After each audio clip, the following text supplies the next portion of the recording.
and welcome back.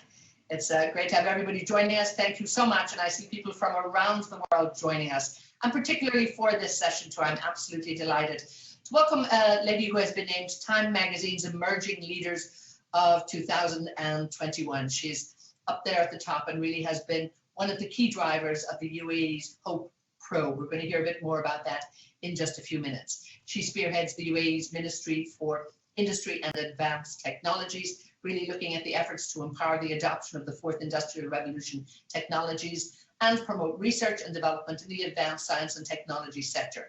This is all about creating new industries that will actually help to drive and shift the economy here of the UAE towards a knowledge economy and indeed towards greater development. I'm absolutely delighted to welcome Her Excellency Sarah Al Amiri. Sarah, Your Excellency, thank you so much for being with us. Thank you very much, Etna, for the introduction. Good day to everyone. And again, there's so much to talk about, but we do want to focus on space for just a few minutes about this. Now, the Hope probe here that led from the UAE, the spacecraft launch, really was so remarkable indeed in so many ways, from its initial launch to getting into orbit. So looking back, talk to me about this achievement and indeed its significance for the UAE.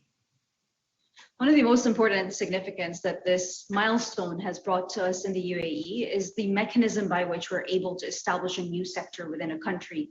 In under 15 years ago, the UAE didn't have a space program, didn't have capabilities for designing and developing any form of space missions.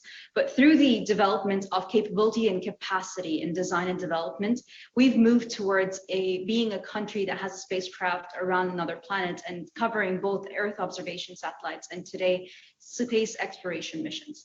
Now, as we continue moving forward and we continue evolving, we look at the experience of the Emirates Mars mission on extracting a mechanism by which you're able to develop a new sector, increasing a risk appetite. And this is something that's very important as we go into the advent of technology adoption in existing industrial sectors, but more importantly, in the establishment of new industrial sectors that are deeply rooted in science and technology and actually utilize science and technology to produce goods and services. And on top of that, even bringing to the table that failure is an option. And the more dynamic we start becoming as an economy and the more dynamic we start becoming as an entrepreneurial ecosystem and as a science and technology ecosystem, these two aspects are very vital. So establishment of new capabilities where one doesn't exist. Second, learning from this mission is the creation of a mechanism by which you can increase society's risk appetite. And third, bringing failure as an option towards success and towards creating the necessary impact. From a scientific perspective, the mission today is in orbit around Mars. It is in its science orbit around Mars. All three instruments have been checked so that they can operate appropriately. The team is very soon transitioning into operating nominally as a scientific mission. And we're looking forward to sharing the science data first week of October with the rest of the world, but more importantly, getting scientific findings out of this mission. And that brings me to the fourth learning on this, and it created valuable opportunities for scientists to work in areas outside academia, which is one area which is something that did not exist before in the Emirates. And indeed, it's very exciting. It was exciting at the time. It continues to be exciting. It's a very dynamic project. And indeed, with all of the great minds and the effort and energy that you've in place, I know it's going to be a tremendous success. Let's take a look though at the innovation that is so important, and innovation emerging very much as a key driver for the economy. Talk to me in terms of how can space exploration, I suppose, serve as a catalyst for investment and indeed for further innovation in the UAE here, because that's where the big drive is now. Absolutely.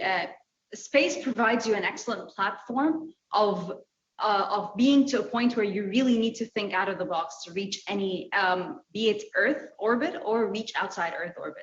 The reason for that, if you're sending something into space, you need to ensure that that spacecraft is operating nominally and you can't make any changes for it. So you're removing design and development restrictions that are imposed for here on Earth and elevating that. And that's the role that you take in space sectors around the world for planetary exploration missions. So when we're looking at expanding the space sector in the Emirates today, and to ensure sustainability of any sector around the world, you need to have a very valid and very vital space industry And on the back of that, you also have the capability development that comes in through government funding on programs such as planetary exploration programs or exploration programs in general.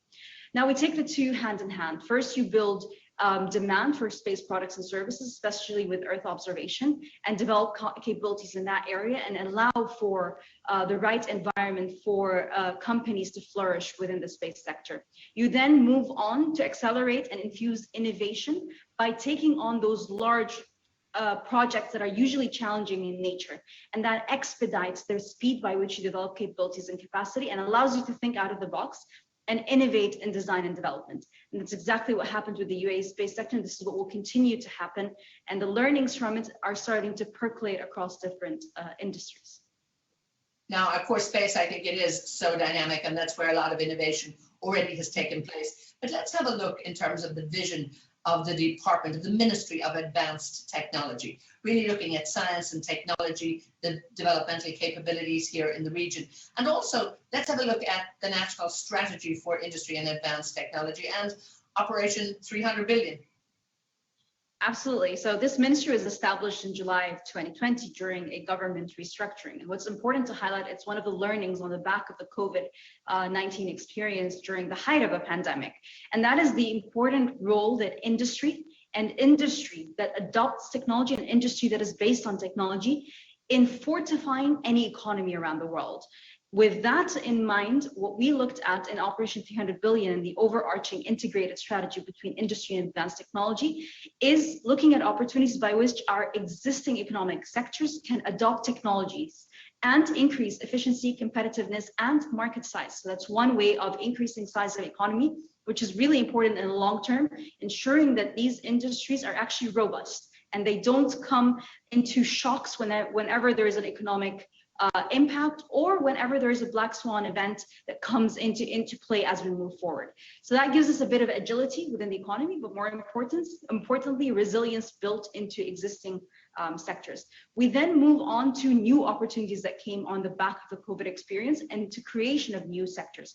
Space is definitely one sector that we're looking into creating economic impact in, and therefore a large play on creating a space industry. Another one is focusing on creating the right food production processes, water, clean energy, diversifying our oil and gas platform even further and going into hydrogen, looking at the design and development of complex machinery that goes into the production, adoption of fourth industrial revolution technologies in existing industries and production line. Those will all give us the added advantage to increase the contribution of industry into our economy and enable it to grow even further over the course of the next few years.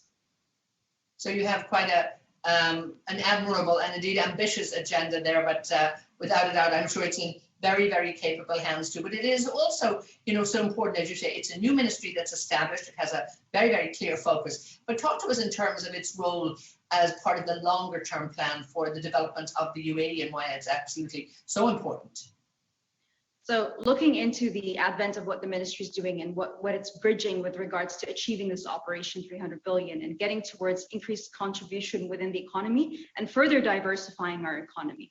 The first is looking at in-country value and expanding the role of companies that are based here in the UAE to create further products that creates larger and larger impacts into the economy and not only caters to the UAE's market, but caters to the global market and therefore increasing the competitiveness of our products and services that are coming out of the UAE, especially those that are in exports. And that sits in very well with the ministry because we do have the standards and metrology function within the ministry to ensure that any product and service that's coming out of the UAE is coming out at quality that is at par globally with those that are being produced across the world. In parallel with that, we're merging together research and development and bridging a lot of the gaps that exist there. This gives us the continuous rejuvenation of sectors and rejuvenation of companies. And this gives you that long-term sustainability where you don't need to continue creating those jolts within the economy, but allow for industries to organically grow as they move forward because they have to self-innovate to survive and they have to self-innovate to advance forward. It's with those levers that we are able as a ministry to push forward the overarching agenda. And indeed, this is hugely important you know, the UAE already has an industrial sector, the foundations are there, but I'm absolutely loving your Make It in the Emirates program. And, you know, for any of our viewers who haven't seen that, there's plenty on the web. Have a look at some of the great achievements that have been there already. But it's a tremendous initiative. But really, is the focus now, I suppose, on upgrading that sector, again, while contributing to continue that contribution to GDP growth, and again, as you say, competitiveness and economic diversification? Absolutely, and we continue doing that with partnerships across the world. This is not, Make It in the Emirates and Operation 300 billion is not a single owned strategy or development. We have our stakeholders, which are the industrialists, which are the entrepreneurs, who are the investors across so many different sectors, a very vital part of this overarching operation, because without them, without the voice of the stakeholders in this strategy, even the design, even in the selection of the priority areas, even in the selection of which challenges are the ones that we need to alleviate as soon as possible because they're impacting the sectors as much as possible, and then bringing into play a diverse set of funding mechanisms for them through the Emirates Development Bank that comes into both the Make It in the Emirates program and also in the Operation 300 billion. And it allowed us to expand the sectors of priority by which the Emirates Development Bank provides the necessary loans and incentives packages to be able to push that forward. So it's multiple levers, and it's never the endeavor of any one entity. It is always a collaborative effort to push this forward and to be able to achieve. Indeed, and it is about bringing that collective investment from around the world and making sure that good business is facilitated. Talk to us a little bit more about the fourth industrial revolution. We hear a lot about this. We hear tremendous focus here in the UAE. Do you think the UAE can become actually the global hub for sort of 4IR? I'm looking forward to having several global hubs for 4IR, and the reason for that is with more diverse input into adoption of technologies across different industries, you actually increase and accelerate innovation. When we're looking at it, it's not about the perspective of the Emirates itself, but how the Emirates fits into the wider industries around the world. And when it comes to Industry 4.0, what we're looking at is the adoption of those key technologies that that increase production, increase quality, and increase competitiveness of the product. So it's always adoption of technology with a purpose and not adoption of technology for the sake of adopting technology. And that's exactly where we're falling in line. Some of the programs that we're working on is to see how ready companies are in adopting technology. It requires a big investment and a large risk to adopt technology in existing sectors. So we are looking at developing test beds by which you can experiment the deployment of such technologies to see how it works in real world environments. At the same time, looking at regulations and looking at the right incentives environment for those to be adopted, and that also fits in with our ICV program. We also look at ensuring that there is the right alleviation of risks, especially when it comes to having that investment in adoption of technology. All of those hand in hand puts us, I think, in a great partnership, not only with the private sector and the government, but also with relevant research and development arms that work towards translating outcomes of these technologies into something that is viable and commercializable. And this is something that's very important when we talk about research and development, not only to focus on the research and the development, but to focus also on the commercialization and deployment and how to utilize these technologies in real world environments. And of course, when we look at the capabilities, I think, of the UAE, and we look at the great academic institutions that are growing here and have grown over the year to, you know, building that research and development and owning it here, I think it's what's going to be really exciting. I'm getting a few questions in from some of our viewers already, and that's really wonderful. Let me get a few of them to you, and we still have a few more to come back and discuss with you in terms of the ministry and the great work in advanced technology. But I have a question here from Saeed from Bali, and asking, how did the pandemic affect the UAE Space Agency's efforts, and what was your strategy in terms of dealing with any disruption that came your way? So for the biggest disruption for us during the pandemic was getting a mission launched during the and actually two other spacecrafts launched during the pandemic. The two spacecrafts were easier to get started because they're smaller in size and required less travel, but the HOPE Mars mission and the HOPE probe was something that was the biggest challenge to move from the Emirates to Japan and get it launched during the height of the pandemic last year. The way that we were able to circumvent that within both the policies of the Space Agency, but more importantly, the internal policies of the project itself, is the agility that's built into the designing of the approach that we're taking and the schedule that we're taking. Overarching, we do risk mitigation very early on. We were able to raise a flag as early as late February last year, prior to even any shutdown. And we built our scenario as the worst case scenario, which is complete global shutdown. So being very proactive on the way that you deal with risks, allowing risk mitigation to be something that's quite normal within a project, to identify them, to discuss them, to create the plans to be able to circumvent them, and then providing the necessary flexibility. We were not adamant about, yes, we need to do these tests on this time, on this week, on this date. We were able to be quite flexible with juggling things around, so we're able to meet the launch deadline and be able to launch in July. And that's fixed not only within the organization, the program itself, but also fixed as a methodology of working within the organization. Now, of course, the launch is just, this is something new. This is really just the start of the great work that's been put in place to make sure you got that launch. I have a question here from Anita from New Delhi, actually saying to even look further beyond here, looking at 2117. So we're moving a little bit further out there in terms of the long-term goal here. And again, talking about the long-term goal of a city on Mars by 2117. So I think this takes me back to your initial question of innovation. How do you stimulate innovation in technology, and how do you ensure that technology is rapidly evolving? You develop technologies using two methodologies. One, which is the gradual incremental development of technology, and then there's a disruptive change that transforms the face of any industry or the way that we even live.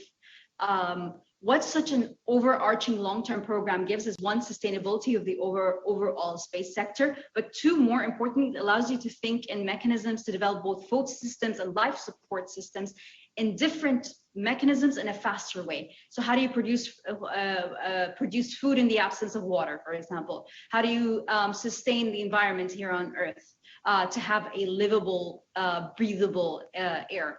How do you get water and reutilization of water in a more sustained fashion? How do you build technologies to work for a very long time in subpar environments, so very warm environments or very cold environments? These are a lot of constraints that space imposes on technological development. And more importantly, like we all know, it generates a lot of spin-off into technologies that impact our daily lives. And hence the need to have a long-term objective of a space program to be able to stimulate innovation in other sectors. Now, talk to us about the curation, I suppose, of talent that you have pulled together actually to make sure that you had the right people in place. And that also, I think, spreads out into future education and what you're working with in academia. And also, of course, a very young population working on this too. I believe a lot of the people you had in place were young, ambitious, and they remain that. But just that pool of talent that you brought in to make sure that you had a successful launch and a successful mission. Talk to us about that. So there's three methods by which you can simulate the development of talents and capabilities and capacity across any country. Two of them were deployed on the Emirates Mars mission, and the third is currently being deployed in the UAE across the entire country. The first two is to bring in young, talented people, but to couple them together with experienced people. So what we did on the back of this mission is worked with universities out of the United States and individuals within those universities who have designed and developed missions prior to this. So you're able to exchange and transfer experience across continents in an area that never existed before through the utilization of fresh graduates in an area, in various areas of engineering and science, coupled with very experienced engineers to work on the design and development of this mission. The second method is to utilize people that have experience in a tangential area. So a lot of us came into the exploration program having had experience in Earth observation, which is another area in the space sector. And the way that you use such missions as the Emirates Mars mission or any other risky program that's quite complex in nature is to expedite the rate by which their capabilities are further honed in. So the second method is to how to get this initial pocket of experience that's developed and increase it, and increase its complexity across time. In parallel, you're working on the development of a lot of infrastructure that is supportive of the people. You need the people, which for me is more important when you talk about the intellectual capital overarching in any nation. The infrastructure and the institutions are then backing up the people and providing them with the opportunities to expand their knowledge and experience and the opportunities to grow. The third aspect, which the UAE is utilizing in a wider context, is to create the right environment for talent to be attracted to come into the Emirates. We have that through long-term residency programs that's currently in place, the 10-year plus residency for the very first time, the issuing of citizenship for people working in the sciences, for key entrepreneurs, for researchers that are quite advanced in their areas of research. And the third is creating the right environment, be it a regulatory perspective for you to come and deploy, be it technology or any other area when it comes to industry, the right access to talent, and more importantly, the right ecosystem that allows for that to flourish and develop and push forward. And a quick follow-up on that, a question that came in from Bangkok, from Neil in Bangkok there, talking about maybe a UAE space-related career always seemed perhaps a bit out of reach until this launch too, you know, and I think you've dealt with some of that there, but you think this really reduces the barriers to entry for people, not just from the UAE, but as you said, from outside, bringing those great skills to be able to work on this program, because I'm sure it's going to develop and grow. Absolutely. When we're talking now about the Emirates Mars mission and the space program overall was meant to develop capability for what? Diversifying your economy. So what's next for me after the Emirates Mars mission is developing a private space sector that is competitive globally and that has its value, not with stimulation from the government, but by capitalizing on a new space economy that allows for smaller spacecrafts to be developed to provide data that you then extract products and services that is not for the space sector. It actually impacts every sector that you're in that utilizes data from satellites. We all use data from satellites without even realizing that. We need to further expand the access to that for people around the world. And it's through this new niche in the establishment industry, and the space industry, like I said, is part of Operation 300 billion. We actually want to grow a part of our economy based on the space sector.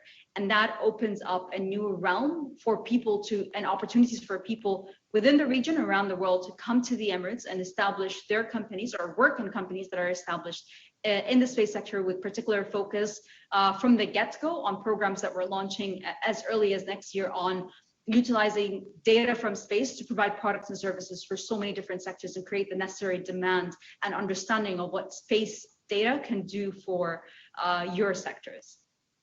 Now, of course, you talked about partnerships and building partnerships to actually move this forward. And a question from Evan from Dubai, actually looking at the UAE's success in terms of space technology, what will it mean for the region as a whole? And also, you know, can you help other Arab countries, or is there interest from other Arab countries, you know, to get on board in terms of space exploration?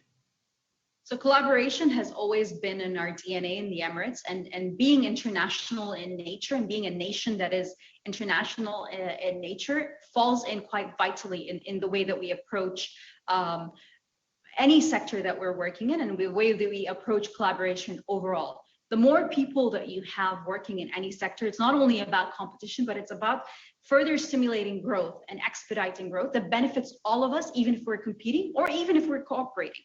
So with that mindset in mind, yes, we have had several countries from the region speaking to us about the mechanism by which we developed a new industry, the mechanism by which we developed a new sector, how we went through the various channels to get to where we are today. And more importantly, how can we collaborate together for mutual benefit to stimulate development further.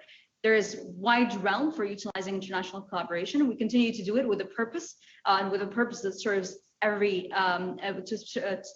party that is part of that agreement. Now let's talk a little bit about the UN SDGs, because I think this is something that the United Arab Emirates is certainly very much focused on. And I'm kind of putting two questions together here for you, because we have one from Alia in Singapore talking very much specifically about how the development of a global navigation satellite system and Earth observation, how that can help. But then in general, perhaps how can, innovation, science and technology on a wider basis actually really help contribute to making sure that the SDGs are on the right track? So just looking at the SDGs, you can tackle 8 or 9 of them directly by using science and technology. The others have indirect implications from science and technology. With that being said, what we're looking at is ensuring that people have equal access, and that is one of the SDGs, equal access to technologies and equal access to scientific findings. And we've lived through a large collaborative effort in healthcare where the entire world in some shape or form benefited either from information during the pandemic on something that was new and up and coming because people were more forthcoming about sharing information around the world, and then access to healthcare and access to methodologies by which you can counteract the pandemic and move forward with that. That is one. It wasn't a perfect example, but it was a mechanism by which we see how the utilization of science and technology and how the sharing of scientific and technological outcomes can create impact globally and can create opportunities globally. So that's one learning that we can take on the back of the pandemic to work on with the SDGs. The second one, there's no technology that's a one size fits all, and there's no solution or technological deployment that you can have across any of the SDGs that would fit any one nation. So it's very important to create the right environment to experiment with technologies to find the solutions towards the SDGs and be able to solve, be it poverty, or to solve access to clean water, or to ensure that you have a diverse source of energy and be able to utilize science technology. I think in summary, all nations have a personal social first obligation and then an economic obligation to ensure that we have a very robust science and technology ecosystem. The researchers have a voice within society. They're able to produce and answer and respond to a lot of the challenges that are out there within any one society, but then allow for sharing of that knowledge and experience and expertise globally so we can all benefit. And indeed, just before we go, there's so much we could talk about, but thank you for taking this time to actually talk to us. But as we look towards the future, a new ministry that's in place, great ambitious plans here, a lot going on. So, what next can we expect, and what are you busy working on these days? Several things in parallel are working across both the ministry and the UAE as a whole. The most important one for me is to have a very robust research and development ecosystem across the board that has partnerships across all stakeholders and has a voice for the science community, looking at further growing and creating impact within current industries by the adoption of technologies and the advent of Industry 4.0 technologies, and how can we stimulate and alleviate a lot of the risk when it comes to adoption of technology. Third is the establishment of new sectors within the country, and how do we go about stimulating and exciting people to start investing in new sectors that don't exist within the country, and also attracting people to set up their opportunities in this new area. It is a large challenge that is understood, but with challenges comes great opportunities that we are looking forward to working together in. And indeed, good luck to you. You have everybody's support, and I think it's very, very exciting times and a very dynamic time here in the United Arab Emirates. So, Your Excellency, Sarah Al Amiri, thank you so much for taking the time to be with us. Thank you very much, Ethna, for an amazing conversation. And indeed, we will keep an eye on all the great work that is going on there on the Ministry for Advanced Technology here in the UAE. So once again, that was Her Excellency Sarah Al Amiri, the Minister of State for Advanced Technology here in the UAE, and also, of course, the Chairwoman of the UAE Space Agency. Stay with ABLF. We'll be right back.